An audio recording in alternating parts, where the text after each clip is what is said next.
One of the most widely travelled sailors of the 19th century was the English Captain Bartholomew James Sulivan. In a naval career spanning over half a century, he visited Uruguay, Brazil and Argentina. But it was here in the Falkland Islands that he chose to go to when he took leave from the Royal Navy in 1848, living in the house that he had built 4 years beforehand, and which has since then borne his name. But Sulivan only spent 3 years living in the house before he returned to England to resume his career. In 1850 he transferred the land and buildings equally between himself and 5 others, one of whom was Captain Robert Pack.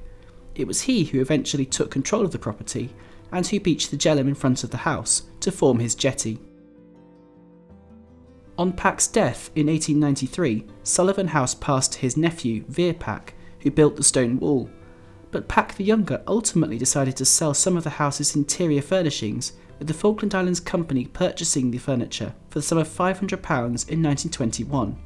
Just a year later, the house itself was also in the ownership of FIC, with Pack handing over his entire holdings on East Falkland in return for 3,500 £1 shares in the company.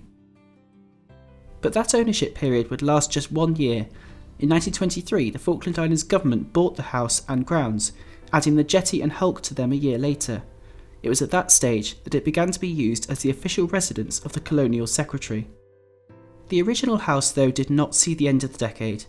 In 1929, a fire ravaged through the house and destroyed everything. The Secretary at the time, J.M. Ellis, his family and the 2 caretakers escaped with their lives but lost everything else. In 1930, the house was rebuilt and continued to be the residence of the Colonial Secretary and then the Chief Executive.